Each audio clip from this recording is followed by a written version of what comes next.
Foreign Secretary, will he meet with Jagdar's family as Lord Cameron did? And finally, having adopted the Foreign Affairs Committee's recommendation of a special envoy for Britain's wrongly detained abroad, when will he be announcing that somebody has been appointed? Well, can I say to the right honourable lady who has raised these issues over many years that this is a very serious case, and I remain absolutely committed to pushing for a faster progress and to resolve it. I did, of course, raise the issue with the Minister for External Affairs in India last week. We continue to raise our concerns, particularly about allegations of torture and the right to a fair trial, and of course I will meet with the family over the coming weeks. Tom Gordon. Question 9, Mr. Speaker.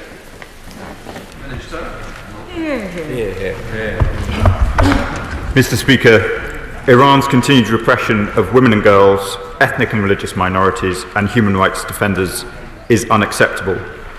We will continue to work with international partners to hold the regime to account, including at the UN Third Committee later this year. Dan Gordon. Mr. Speaker, the Iranian authorities have been systematically targeting BBC Persian staff and their families in an attempt to intimidate them into stopping their work as journalists. Freedom of the press is a fundamental right for people all over the world. So, Mr. Speaker, will the Foreign Secretary and his colleagues commit to working across government with the Culture Secretary to revisit the previous cuts to BBC Persia and look to increase funding for vital work the service does? Thank you, Mr. Speaker. It's a very important question. Iran clearly remains an extremely hostile environment for journalists who face harassment, arbitrary detention and long prison sentences. We'll be raising this issue with the new Iranian government when it's formed. The honourable member will know that they are having their inauguration today, so there are no ministers yet for me or the rest of the Foreign Office team to talk to. On the question of the BBC World Service, the Foreign Office currently provides a quarter of their budget, and we will no doubt be looking at this as part of the wider budget review. And Tom Linson.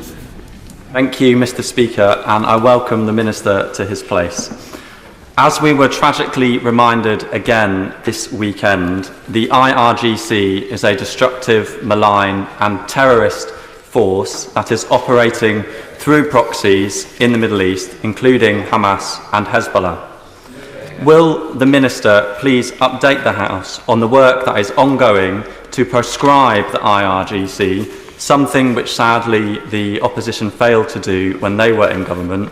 And will he please reassure the House that the UK continues to stand shoulder to shoulder with Israel against their continued aggression?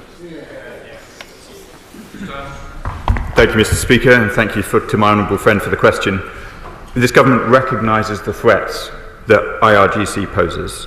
We will take the necessary measures to counter it at home and abroad. We'll keep the list of proscribed terrorist organisations under careful review, but it would not be appropriate to comment on whether or not an organisation is under consideration at this time. Iran continues to destabilise the Middle East through its support to its proxies and partners, and we will work with international partners to challenge this destabilising activity. Alistair Strathern. Number 11, please, Mr. Speaker.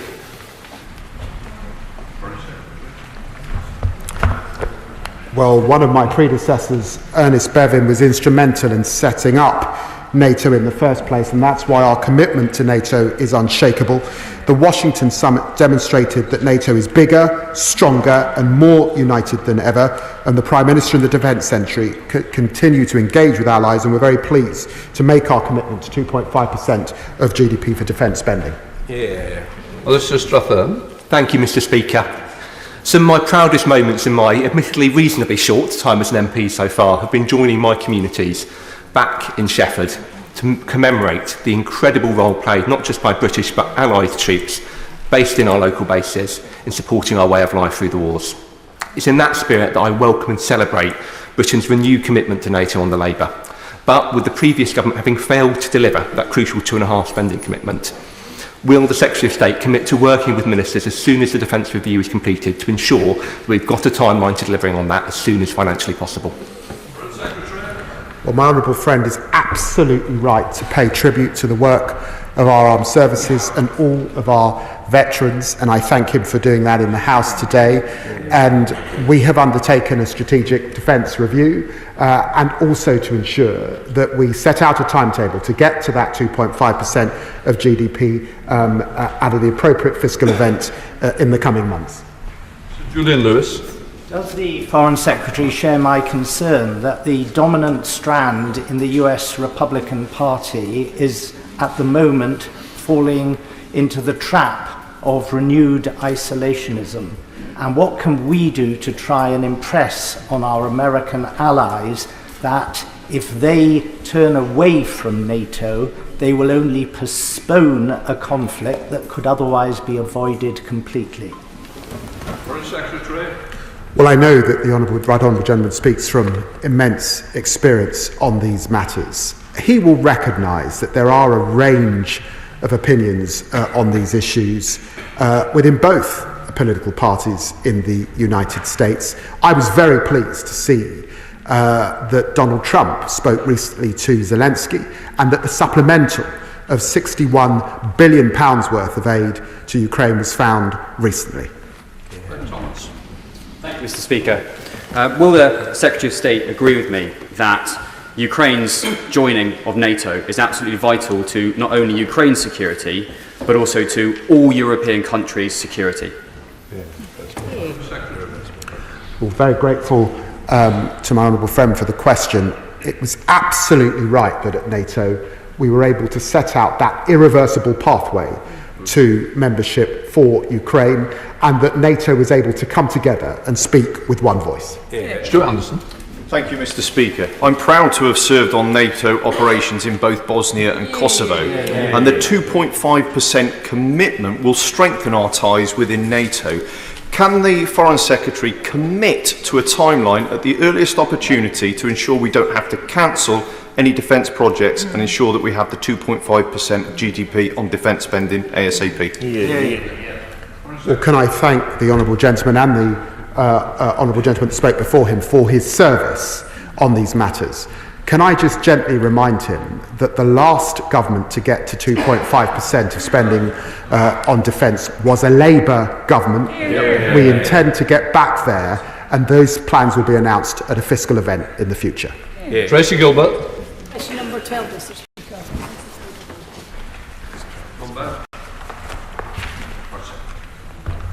As soon as I came into office, I commissioned new advice on Israel's compliance with international humanitarian law in the context of war in Gaza. We are obliged to look at that advice under criterion 2C for items exported. This is an ongoing process. I pledge to update the House as soon as I can on this very, very serious matter. Tracy Gilbert. Thank you, Mr. Speaker. Can I welcome the change in approach from the government on this devastating conflict in Gaza, and that the review was ordered soon after the Foreign Secretary's appointment. If the review were to conclude that Israel was breaching international law, can the Foreign Secretary confirm that all actions, including halting arms sales, would be considered as part of the government's proportional response? Well, can I say to the Honourable Lady that the criteria under 2C of our strategic exporting licensing is a clear risk of breach of international humanitarian law. Careful assessments have to be made. There is then a legal process to enable me to meet that conclusion, and of course, with all sobriety and integrity, I intend to do that and update the House as soon as I can. Abdul Khan. 13, Mr. Speaker. With permission, Mr. Speaker, I'll answer questions 13 and 16 together. We've been clear that the government must uphold both our domestic and international legal obligations. The UK respects the independence of the ICJ. We received the advisory opinion in the question on the 19th of July and issued a statement which made clear that we will consider the advisory opinion carefully before responding. My colleagues on the front bench have already made clear our opposition to violence from settlers on the West Bank, and I'm happy to expand on that point if the questions would like. Mr. Speaker, I'd like to thank the Foreign Secretary for showing bold leadership and unequivocal support for international law by dropping the previous government's opposition to the arrest warrant against Netanyahu. The ICJ's historic advisory opinion earlier this month made clear that Israel's occupation and annexation of Palestinian territories are unlawful, something many of us have been campaigning against. What steps is the Foreign Secretary taking to ensure Israel ends its unlawful occupation, particularly the recent expansion of Israeli settlements in the West Bank and the annexation of East Jerusalem? Thank you to my honourable friend for his question. I know he cares about these issues deeply. The Foreign Secretary visited the region within a week of taking office, and he has raised these precise issues with the Israeli authorities.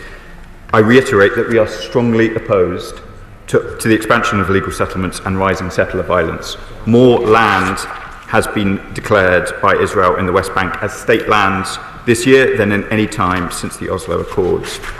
The British government already has sanctions against 8 people and 2 groups in relation to settlers in the West Bank, and we will be looking at all options for tougher action on issues facing the West Bank. Can the Minister be clear? The judgment or the opinion given by the ICJ is quite clearly that the occupation of Gaza, the West Bank and East Jerusalem is illegal. The settlement policy is illegal. Does the government accept that view? In accepting that view, what actions are they going to take to ensure that appropriate sanctions are made against Israel, including ending arms supplies to them, to ensure that that judgment is carried out and the people of Palestine will be able to live in peace and not under occupation? I thank the Right Honourable Member for his question. This is an extremely complex finding of 90 pages issued after considerable deliberations by the ICJ with a variety of views from the judges. As we said at the time, it will take us some time to respond to the full judgment, and we'll update this House when we're in a position to do so. Sanctions will remain under review, as I've discussed in the previous answer. Number 14, Mr. Speaker. Thank you very much, Mr. Speaker. Bangladesh is an important Commonwealth friend. However, we do remain deeply concerned about the recent events, and I thank the many members across this House who have raised it with the Foreign and Commonwealth and Development Office.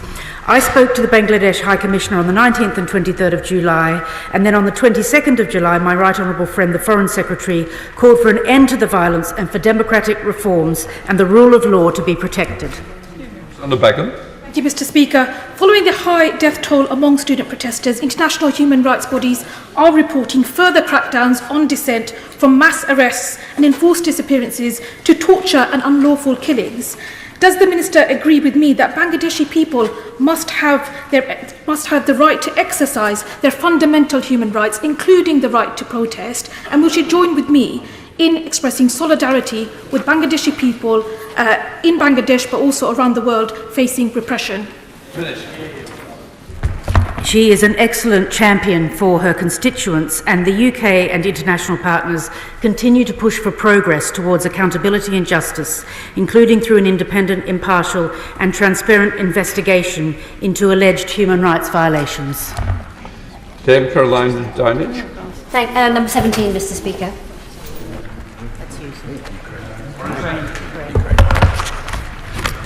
Give me. Oh dear.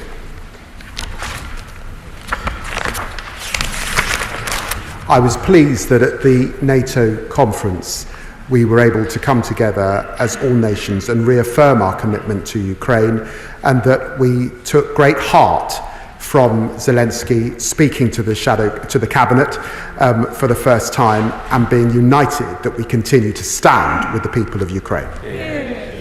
Dame Caroline Dinage. Thank you, Mr. Speaker, and of course I welcome his commitment and the government's commitment to supporting Ukraine, and the provision of military aid and humanitarian aid is important, but sadly it won't be enough to secure long-term peace.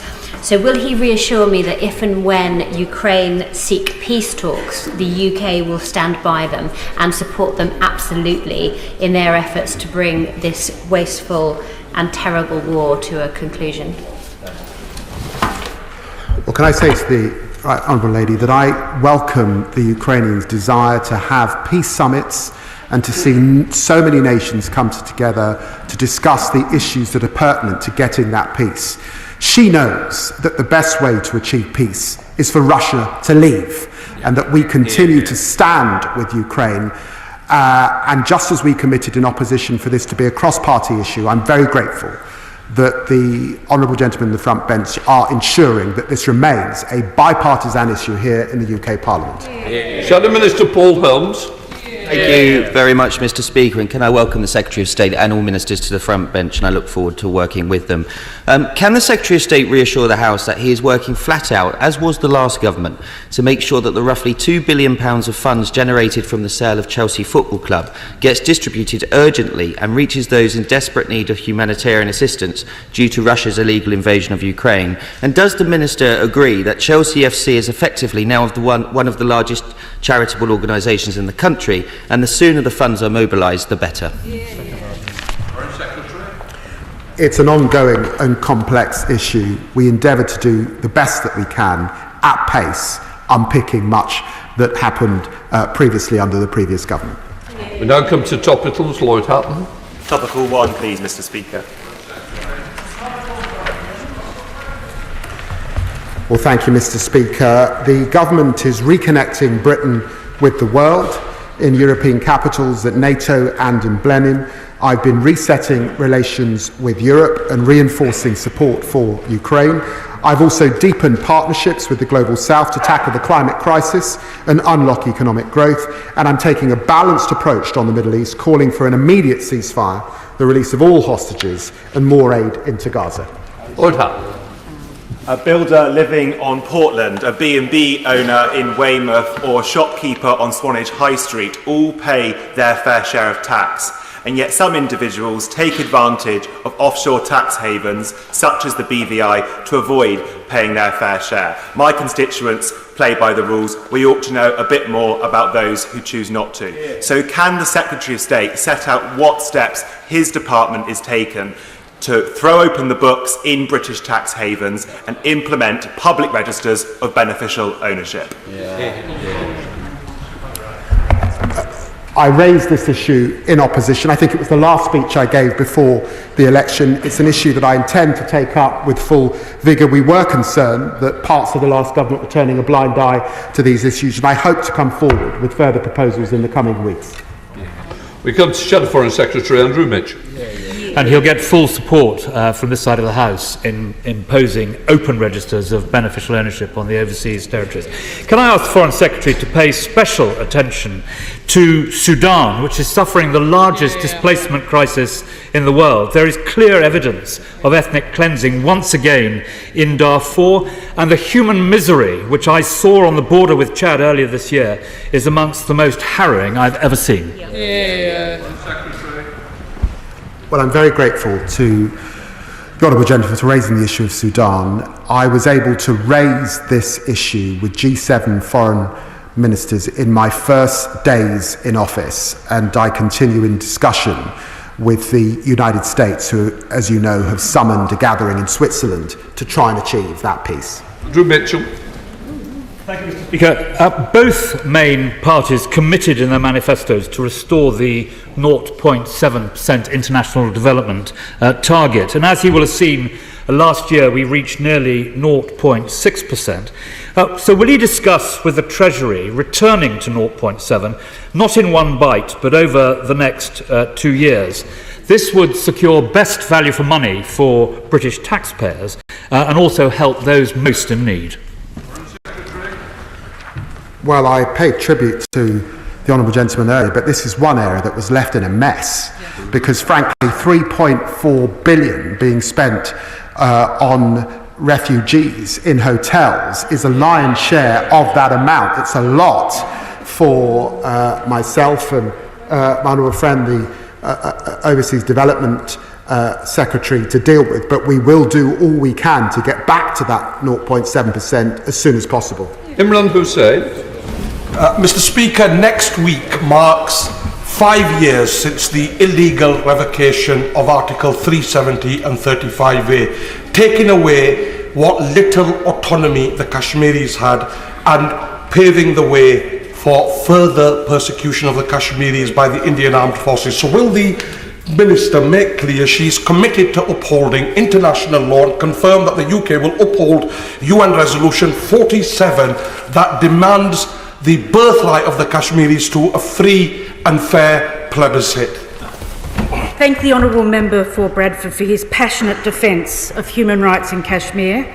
And he, of course, understands the UK government position that all countries should respect sovereignty, human rights, the rule of law, and we push all parties to work towards upholding United Nations resolutions. The Democrats spokesperson Leila Moran. Thank you, Mr. Speaker. This weekend we saw an escalation across the UN blue line when Hezbollah and Israel were exchanging rocket fire. 12 Druze children tragically lost their lives. One child dying in war is too many, no matter what nationality they may be. But this region is a tinderbox. What is the Foreign Secretary doing to calm the area now that we have seen an escalation? Because surely that would be a disaster for the region. Foreign Secretary. Well, the Honourable Lady is right. The situation on the de facto border between Lebanon and Israel is very concerning. We urge all parties to act with caution. The UK condemns the strike in the Golan Heights that has tragically claimed the lives of 12 people. Hezbollah must cease their attacks and their destabilising activity. I was pleased to speak to the Prime Minister yesterday, and there will be more that I will say on Lebanon in the coming hours. Ian Byrne. On the 19th of July, the Foreign Secretary stated that 500,000 people in Gaza are at phase 5 of acute food insecurity, the classification definition that indicates starvation and famine. UNICEF had already reported 29 children have died from malnutrition. How does the government plan to change this reality as Palestinians face the harrowing reality of death by starvation because of a political choice? I'm grateful to my honourable friend for raising this issue. We discussed it obviously previously within this session. We're deeply concerned about the humanitarian situation within Gaza. We have obviously reflected that in our policy response, but also in our humanitarian response as well. That's included, for example, the statement that was made by the Foreign Secretary on his visit to the region, where he committed £5.5 million to UK Med. They're providing a field hospital on the ground, which is desperately needed. We've also ensured that there will be continued provision of the items of medicine and food and nutrition that's required, and play our part in that. Thank you. Ian Room. Mr. Speaker, the united support for Ukraine is not shared in the United States, with worrying comments by the Republican vice presidential candidate. So, Mr. Speaker, I know the Foreign Secretary knows Mr. Vance. Can he tell the House what assurances he has from him regarding financial and military support for Ukraine should Trump win? Well, can I say to my honourable friend that the US has committed over £135 billion in support for Ukraine, including the £61 billion supplemental for Ukraine, and we thank them for that. I was very pleased to meet with JD Vance at the Munich conference and then subsequently in Washington, D.C. And I continue to have a good conversation with him about these very important issues. Ola Barton.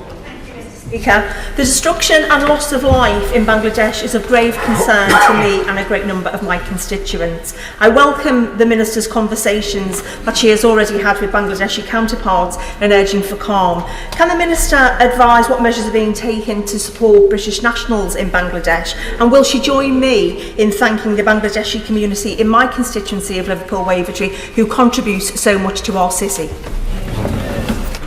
I thank my honourable friend for being so active on this issue, including at the parliamentary engagement on Bangladesh last week. The UK is deeply concerned by the violence by state and state-sponsored actors, and we have updated the travel advice, and all of the information is available on the FCDO website, and we will be very open to taking personal emails from her or any other members who have constituents who have got concerns either in Bangladesh or in the UK. Richard Holden. Thank you very much, Mr. Speaker. In quick succession, this new government has renewed unconditional funding for UNRWA despite the Hamas links. It's also endorsed the ICC's very controversial case. Following Hezbollah's attacks at the weekend, will the government reflect on the step-by-step abandonment of one of our closest allies in the Middle East and the potential impact that this could have on continuing rather than curtailing conflict and delaying the peace settlement that we all want to see in the Middle East? Can I say to the honourable gentleman, there is absolutely no abandonment of our close ties and our relationship with Israel, and it was hugely important for me to speak to both the Prime Minister and the President to reiterate that, of course. But it was also right in reflecting on the work of Madame Colonna and her report, and I urge him to read the report and read the recommendations, that like all of the rest of our international allies, that we do come forward with the funding. We did that with an extra 21 million. And can I remind him that $1 million of that is to ensure that those recommendations are implemented to ensure the neutrality of UNRWA. Mr. Speaker, what steps is the government taking to ensure that Israel complies with its international legal obligations following the recent rulings by the International Court of Justice? I know my honourable friend has taken up these issues time and time again from the dispatch box. Let me make clear, the expansion that we have seen this year is entirely unacceptable. It's more than the last 20 years that we've seen combined. We are keeping these issues under review, and of course I raised that with Prime Minister Netanyahu when I saw him in Israel. Manuela Portigala. Thank you, Mr. Speaker. Will the government commit to do whatever it can to urgently secure an immediate ceasefire in Gaza, get the hostages home, and to re-establish as soon as possible a dedicated peace process to set us on the path to a two-state solution raised by many of my honourable friends today, including the member for Oxford West and Abington? Well, I think the Honourable Lady speaks for the whole House in the way that she has put her comments, and I give her that undertaking. Kate Osborne. Thank you, Mr. Speaker. Can the Minister tell me what steps are being taken to support peace and human rights in Colombia? And as the penholder for the UN Security Council, can the Minister say more about what steps the government can take or any new initiatives to support the full implementation of the 2016 Colombian Peace Agreement? I thank the Honourable Lady for her question. I know that she has visited the region and has a keen interest in it. Colombia, of course, is one of the 32 countries currently designated by the FCDO as a human rights priority country. We work closely with the government and communities, including Indigenous communities, to work on violence against women and girls, and the UK has committed £80 million towards peace, stability and human rights, working together with civil society across the piece. Sir Roger Gale. Mr. Speaker, this summer marks the 50th anniversary of the illegal occupation and invasion by Turkey of the northern part of the island of Cyprus. The Foreign Secretary tell the House what steps, what initiatives his government is going to take to seek to resolve that frozen conflict for which the British government does have a historic responsibility as a guarantor power. Well, can I thank the right honourable gentleman for his very important question, and well aware of his interest on this issue over many years. We remain committed as a government to a bizonal, bicommunal federation on the basis of political equality, adherence to United Nations Security Council resolutions, and we'll continue to engage with the United Nations envoy and the UN process on this important matter. David Taylor.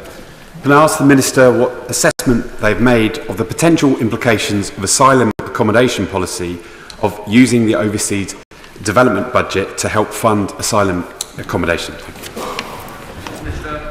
Thank you, Mr. Speaker. This government is committed to restoring overseas development assistance, as we mentioned before, to 0.7% of GNI as soon as fiscal circumstances allow, and overall to restoring our development reputation and reconnecting our country to countries in the global south. Now, the delivery of aid by this government is made more challenging by what took place previously, the uncontrolled expansion of so-called in-donor refugee costs. In 2023, the UK spent £4.3 billion of overseas development assistance on in-donor refugee costs. That's 27.9% of UK ODA. We are determined to ensure that we do not have the kind of unplanned reductions we saw before. Thank you. Thank you, Mr. Speaker.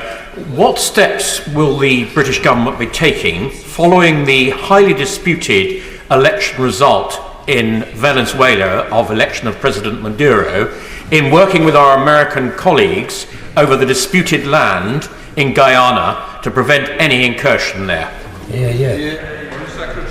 Well, I thank the honourable gentleman for raising these issues. It's of huge concern, this disputed election that has taken place in the last few days, and I issued a statement yesterday. And of course, there is ongoing discussions with our American friends and indeed with the state of Guyana, given the threats that we've seen from Maduro in the past. I'm very grateful for the question. Ben Coleman. Thank you, Mr. Speaker. Now that it's just been revealed that the UK has fallen out of the top 10 manufacturers globally, does my right honourable friend agree that strengthening our country's trading relationship with the European Union for goods as well as for services needs to be an essential part of achieving the government's ambitions for growing the economy? Well, my honourable friend is absolutely right that our biggest trading relationship is with the European Union, and he will know that the former Prime Minister Boris Johnson got the paper-thin deal that he did. We haven't yet got a new commission in place. We've are absolutely committed to a new veterinary deal and to dealing with the issues of qualifications particularly, but we will take forward discussions with the European Union in good spirit in the coming months as soon as they're in place. Sir Gavin Williams. Thank you, Mr. Speaker. Ethiopia is on the cusp of recognising the Republic of Somaliland, and I would ask the Minister to look at where British policy is to make sure it reflects the new reality, and I'd ask if she would maybe have time to meet with me to discuss how we can strengthen and deepen our relationship between Britain and the Republic of Somaliland. Thank you, Mr. Speaker. The UK has encouraged dialogue between Ethiopia and Somalia when it comes to this issue of the Ethiopia-Somaliland Memorandum of Understanding. We've also expressed our full respect for the sovereignty and territorial integrity of the Federal Republic of Somalia. Of course, I would be happy to meet with him on any issue, including this one. Thank you. Alex Sobel. Thank you. I welcome my honourable friend and his team to their places. I've discussed with many of them the chronic human rights situation in West Papua over many years. In 2019, President Widodo invited the High Commissioner for Human Rights to visit West Papua. That visit has not yet taken place. What steps is the government taking to ensure that visit takes place, both the Indonesian government and with the United Nations? I thank my honourable friend for his interparliamentary work on this important question. The UK strongly supports the efforts of the authorities and civil society to address the legitimate concerns of the people of Papua, as he's highlighted many times in this House. We continue to monitor the situation in Papua, including the ongoing issue of internal civil displacement caused by clashes between separatists and Indonesian security forces in Papua. The UK remains supportive of a visit by the UN High Commissioner for Human Rights. Mr. Speaker, has the Foreign Secretary had an opportunity to meet with his counterpart in the Irish Republic, given the ministerial statements there in recent months regarding the thousands of people that they believe to be there illegally, that they say have come from the United Kingdom, and what can be done to try and resolve that matter in a way that will satisfy both nations? Well, I was very pleased, alongside the Prime Minister, to meet with the Irish Taoiseach and to discuss these and other issues. You and I are both old enough to remember Tiananmen Square. The use of lethal force on student protesters in Bangladesh has rightly been condemned by our government. Can I urge that the Bangladeshi investigation, that they put pressure on that it has an international element, because a country that can just turn off all communications with the outside world and controls all institutions right down to their stormtrooper-like police shouldn't just be allowed to mark its own homework. The my right honourable friend, the Foreign Secretary, has been very clear that what has happened in the last couple of weeks in Bangladesh is not acceptable, and we've raised that on a number of occasions, including the nature of the judicial review which is currently being undertaken by the government of Bangladesh. Dance. A 25-year-old constituent of mine went missing on the evening of Saturday the 13th of July in Sardinia. The Italian authorities called off the search on Friday. So, Mr. Speaker, will the Foreign Secretary meet with me to urge the Italian authorities to help find my constituent? Can I thank the Honourable Gentleman for representing the concerns of his constituents' family. I recognise it's a very, very distressing time for them. He will know that consular officials are providing support to the family and have remained in regular contact with the authorities in Italy. The Ambassador has raised this case with the Italian authorities. They've ended the active search, but the investigation is ongoing, and I'd be very happy to meet with him to discuss it further. Can I thank the Secretary? Can I thank the Foreign Secretary and his team for the £500,000 committed to the Caribbean after the devastation on Grenada and Carriacou from Hurricane Beryl? But can I press him and the team with the fact that the Caribbean is at the sharp end of the climate crisis? So can he tell the House what plans he has to advocate at COP29 for a replacement to the £100 billion climate finance deal? Well, I'm very grateful to my honourable friend for taking up these issues from the backbenches. He will know that I was dealing with these issues on day one in office. Very sadly, this is the beginning of hurricane season across the region. So I keep in close touch with my Caribbean colleagues and expect to have further conversations later today. And of course, we will be taking up these issues as we head to COP. Showkat Adam. Thank you, Mr. Speaker. I'm sure the House will agree with me that the situation in Gaza, and particularly for children, is absolutely horrific, with reports estimating that up to 50,000 children are requiring health-related treatment, and that's not even including conflict-related injuries. Will the Secretary of State agree with me that, along with international partners, we must secure a mechanism that allows these children to be treated here in the UK, especially as many hospital facilities have been erased in Gaza? Thank you, Mr. Speaker. The issue of medical treatment within Gaza is one that this government takes very seriously, including that, of course, for children. We have reflected that in our operations since coming in to office, particularly around supporting UK Med, which operates a field hospital that the member may be aware of. As I mentioned before, the Foreign Secretary announced £5.5 million going towards its operations. Now that includes covering support for trauma, other forms of public health as well within Gaza. And we will of course keep this under review. There's extreme need. Thank you. Egan. All of us here want to see an end to the conflict in Gaza and Israel, and that means getting to a lasting peace as soon as possible.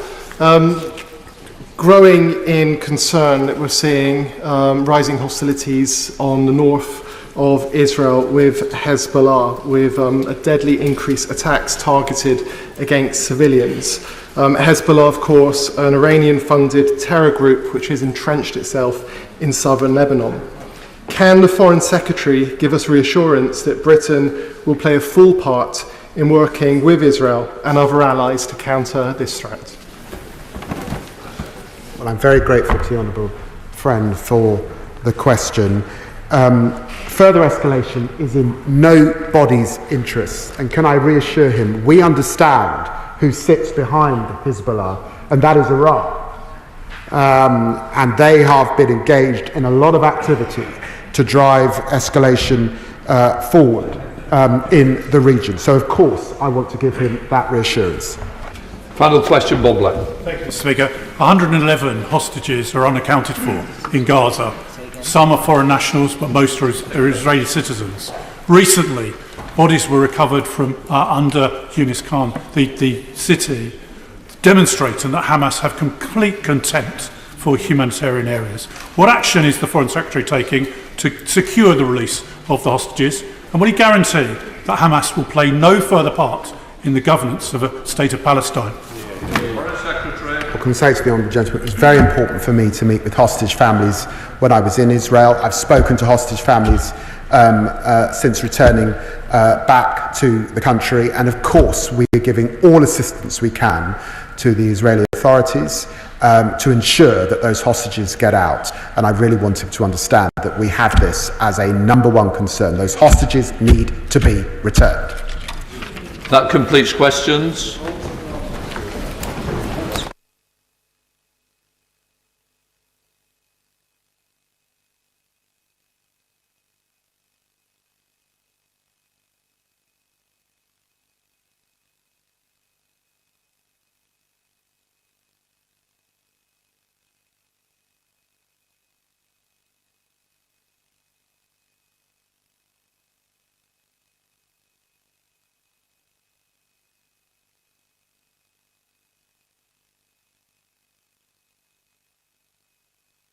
Right, I have to notify the House, in accordance with the Royal Assent Act of 1967, that the King has signified his Royal Assent to the following Act: Supply and Appropriation Main Estimate Act 2024. We now come to the urgent question. Kevin Hollingray. Thank you, Mr. Speaker. Can I ask the Secretary of State to make a statement on financial redress for postmasters and outstanding issues relating to the Post Office Horizon scandal? Minister. Thank you, Mr. Speaker. As honourable members will know, convictions across the UK have now been quashed through recent legislation, and those affected are now able to apply for financial redress under the Horizon Convictions Redress Scheme. The scheme will be wholly delivered by the Department, not the Post Office. All of the forms of redress, including those pursued under the group litigation order, will be delivered by the existing schemes.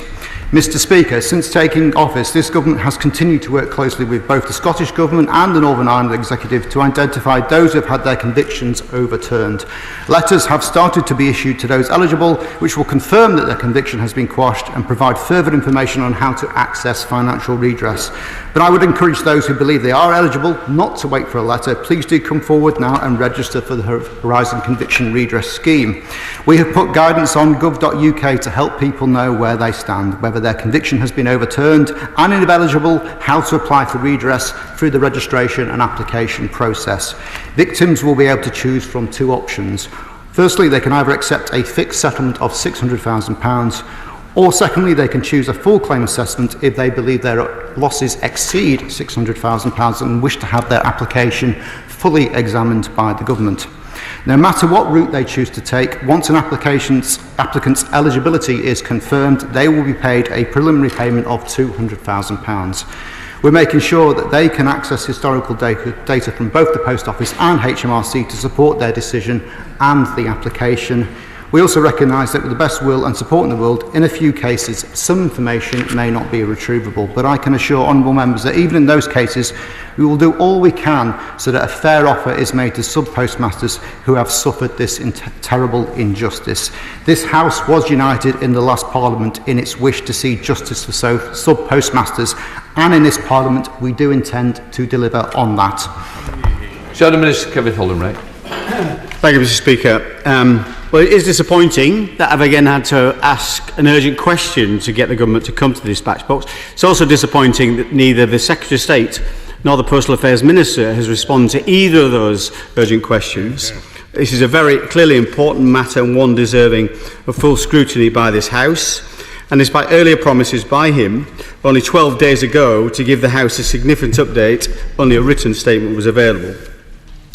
One of the final acts of the last government was to pass legislation which, for the first time in history, overturned hundreds of convictions and set in train the process to provide redress to the victims. We made a clear commitment that these victims would be able to apply for redress before the summer recess. This commitment has not been honoured. Although claimants can now register for redress, to do so they need a reference number that is only available to those individuals written to by the Ministry of Justice, who have today confirmed that only 10 postmasters of the 700 have received such a letter. So can I ask the Minister, when will the other 690 postmasters be written to? Assuming claimants apply for the most rapid form of redress, a fixed sum award, when will the first £600,000 payment be made? The Secretary of State will acknowledge that we had conversations regarding Court of Appeal convictions and those refused leave to appeal, which were not quashed by the legislation. What steps is he taking to ensure these cases are given assistance to overturn their convictions? The last government also announced that we would top up claimants in the Horizon Shortfall Scheme to a minimum payment of £75,000. How many of the thousands of claimants in this scheme have been written to that effect? And finally, where is the Secretary of State, or where is the member for Harrow West, who I understand has been appointed Post Office Minister? Thank you, Mr. Speaker. Well, we promised to update Parliament before the summer recess. We've done that by way of a written ministerial statement, and I note that the Shadow Secretary of State himself, when he was the Minister, came and answered on most occasions for the government. We certainly didn't take that as indication that the government was taking this matter any less seriously than they should, and that's not the case now either. And I understand the frustration that the Shadow Secretary of State has about the number of letters that have gone out, but there have been difficulties in corroborating some of that data. I understand when the Shadow Secretary of State made that promise as a minister, he did so in good faith, but it has turned out that there have been additional physical checks that have been required. We have had to access court documents, sometimes stretching back decades, which have meant that there have been delays, but the Ministry of Justice have actually put more resource into that to ensure that that carries on at pace. As is noted, the website is now up and running. Applicants can register on that now. I'm pleased to report, as of this morning, already 89 people have done so, and we hope that once verification checks have been completed, that payments can be processed within 10 working days. In respect to the Court of Appeal question, we understand that that was discussed at length during the passage of the Act. It is a matter that is deserving of further consideration, and I understand that the Minister for Postal Services has indeed had conversations in regard to what we can do in respect to that. Thank you, Mr. Speaker. Can I welcome the answer provided by my honourable friend? He will remember that when the Select Committee reported just 4 or 5 months ago, we noted that 80% of the budget for redress had not been paid out. And we suggested to the now Shadow Secretary of State a number of measures to put into the bill to speed up the process. Those amendments were rejected. So can the Minister now assure us that he does have a grip on this, and we will now begin to see checks in the post much faster? Can I just say, we do speak through the chair, not to the Minister, and as an established member of this House, I'm sure he wouldn't want to start on the wrong foot with me. Come on, Minister. Thank you, Mr. Speaker. I think the honourable member makes a very important point. We do want payments to be processed as quickly as possible.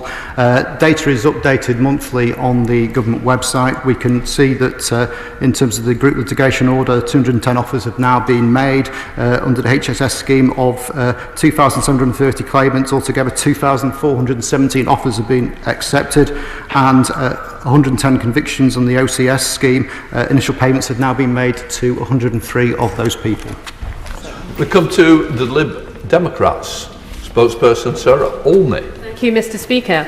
It's been said many times across this House, but it bears repeating. This was an appalling miscarriage of justice. The shocking dishonesty of Post Office officials found its match only in the bravery of the sub-postmasters who stood up to them. The Liberal Democrats welcomed the legislation in the previous Parliament to finally deliver justice by quashing their convictions, and we likewise welcome measures to ensure that those affected get the compensation they deserve.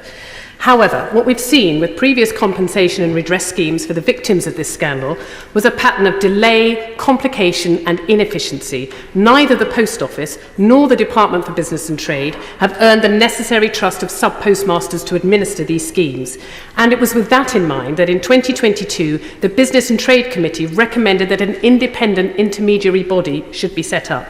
Will the Secretary of State agree with me that it is now time to appoint that independent body to ensure that these schemes get delivered fairly, effectively and without delay?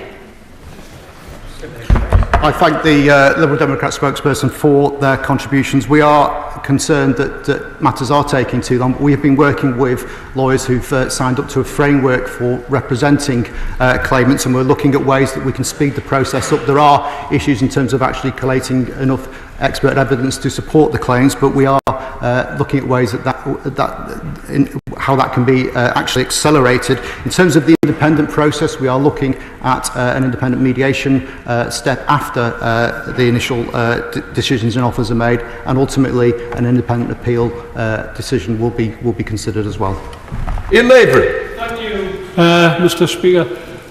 There's a whole number of individuals out there who, because they weren't directly employed by the post office, they've been convicted, they've repaid a huge amounts of money, 10, 20, 30,000 pounds back to the post office, but because of the circumstances they find themselves in, hence not employed by the post office, but perhaps by the sub-postmaster, cannot get any redress whatsoever.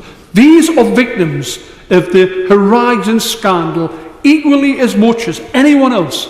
Can the Minister tell me what advice he can give me to the people in my constituency of Blythe and Ashton who find themselves in these circumstances? I'll thank my honourable friend for the question. I think there are some specific circumstances there that I would welcome his further information on. If he can contact the department and the relevant minister, we'll look through those circumstances and see if there is anything we can do, because we really do not want anyone to be out of pocket as a result of this scandal. Sir Gavin Williamson. Thank you, Mr. Speaker.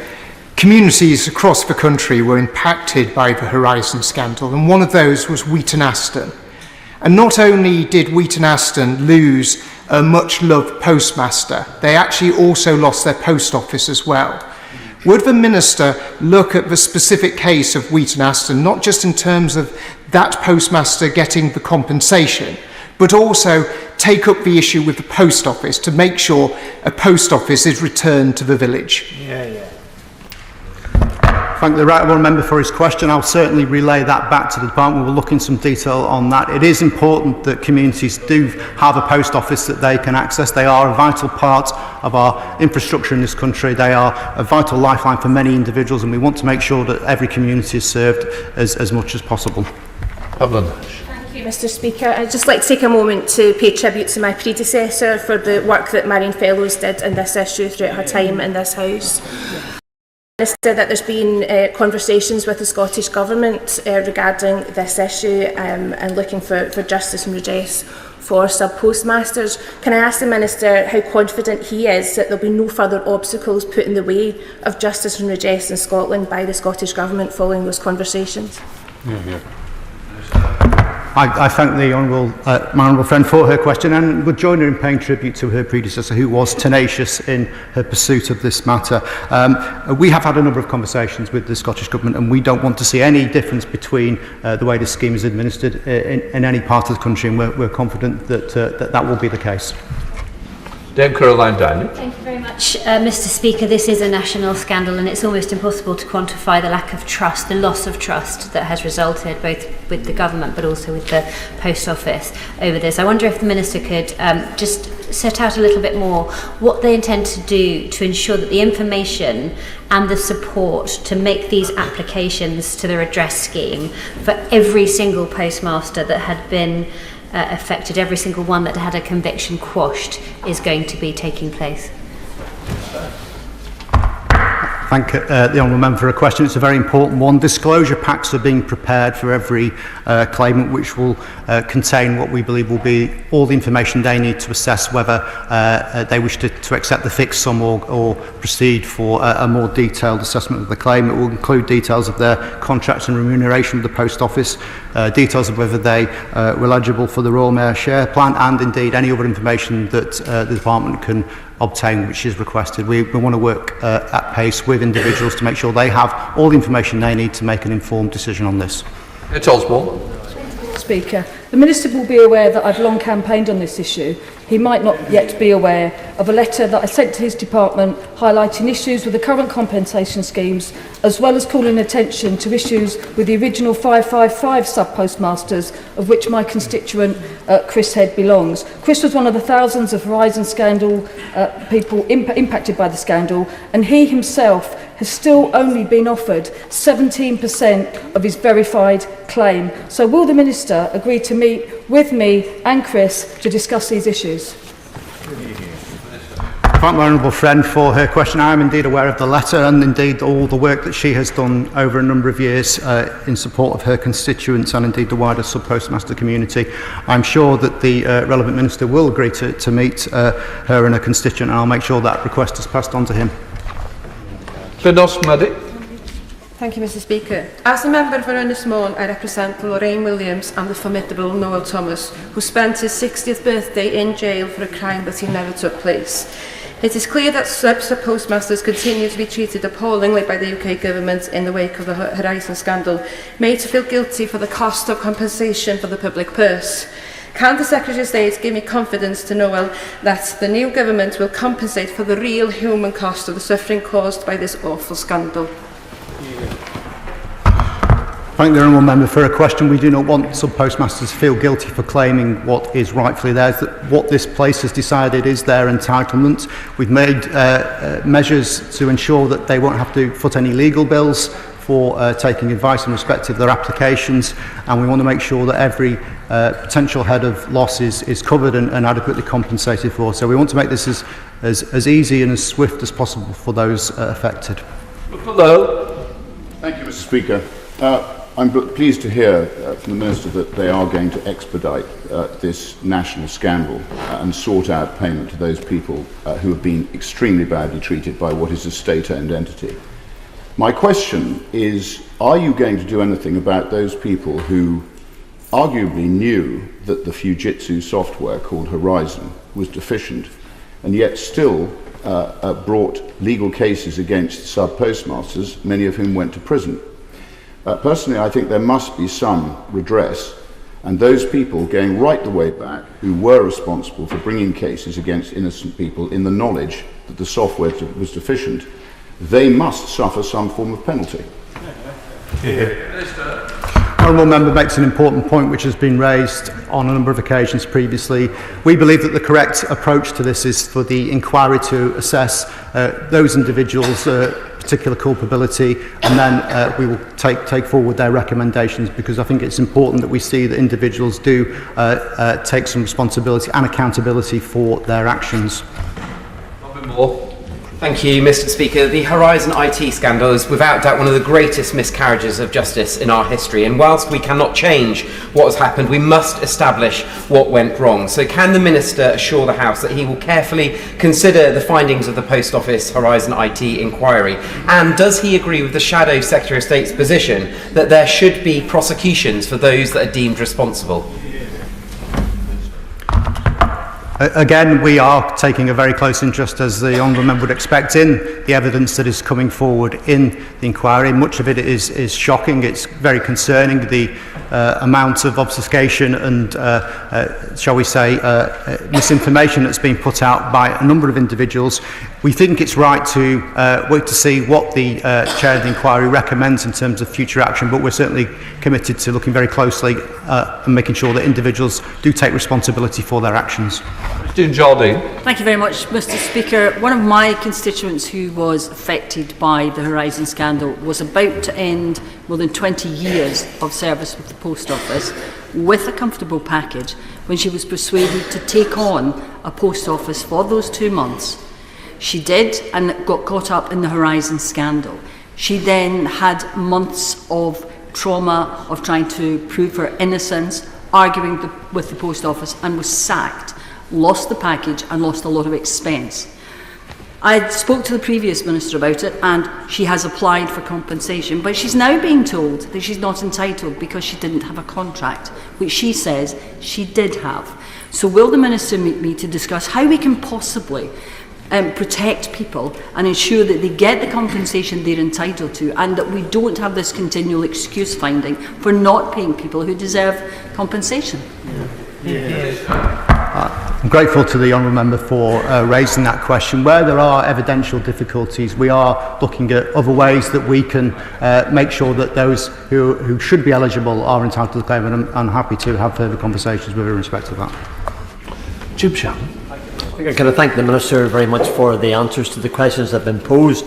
And I make representations for the 26 postmasters from Northern Ireland who have been fighting for years, and indeed for more years as well, to clear their name. Whilst it is fantastic that movement has been made to undo the wrongs of this scandal, and for that I thank the Minister and the Government very much, what steps have been taken to ensure that compensation is issued to all postmasters across the UK in a timely manner to avoid more delays and miscarriage of justice, including those 26 from Northern Ireland? Thank you, Mr. Speaker.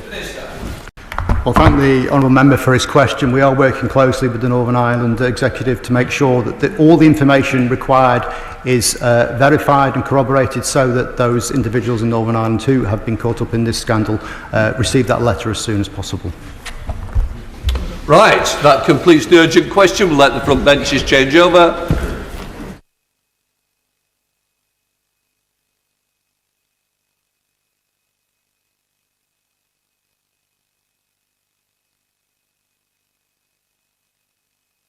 I now call the Deputy Prime Minister to make a statement to the House. Thank you, Mr. Speaker. And before I begin my statement, I know the whole House will join me in sending our deepest condolences and strength in the hours ahead to those affected by yesterday's shocking incident in Southport. And as a mother and grandmother, I can't even begin to imagine the depth of pain and suffering of those involved. And I'd like to echo the words of the Honourable Member for Southport in thanking the police and the emergency services for their swift response. And our thoughts and prayers are with those who have already sadly lost loved ones and are now fighting for their lives as well. Mr. Speaker, with your permission, I've come to the House to make a statement about this government's plan to get Britain building. Delivering economic growth is our #1 mission. It's how we'll raise living standards for everyone, everywhere. The only way we can fix our public services. So today I am setting out a radical plan to not only get the homes we desperately need, but also drive the growth, create jobs and breathe life back into towns and cities. We are ambitious, and what I say won't be without controversy, but this is urgent. Because this Labour government is not afraid to take on the tough choices needed to deliver for our country. Mr. Speaker, we're facing the most acute housing crisis in living memory. 150,000 children in temporary accommodation, nearly 1.3 million households on social housing waiting lists. Under 30s less than half as likely to own their own home compared to in the 1990s. Rents are up 8.6% in the last year, total homelessness at record levels. There are simply not enough homes. Those on the benches opposite knew this, but what did they do for 14 years? As my right honourable friend, the Chancellor, said yesterday, they ducked the difficult decisions, they put party before country. They pulled the wool over people's eyes by crowing about getting 1 million new homes in this last Parliament. But they failed to get anywhere near their target of 300,000 homes a year. And in a bid to appease their anti-housing backbenchers, they made housing targets only advisable. They knew that this would tank housing supply, but they still did it. And as I stand here today, I can now reveal the result. That the number of new homes is now likely to drop below 200,000 this year. Unforgivable. This legacy makes our job all the harder, but it also makes it so much more urgent. So today, I'll explain how Labour will deliver the change needed to turbocharge growth and build more homes. And I'll start with housing targets. Decisions about what to build should reflect local views, but that should be about how to deliver new homes, not whether to.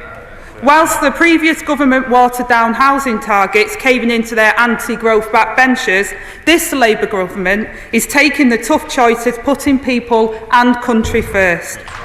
For the first time, we'll make local housing targets mandatory, requiring local authorities to use the same method to work out how many homes to build.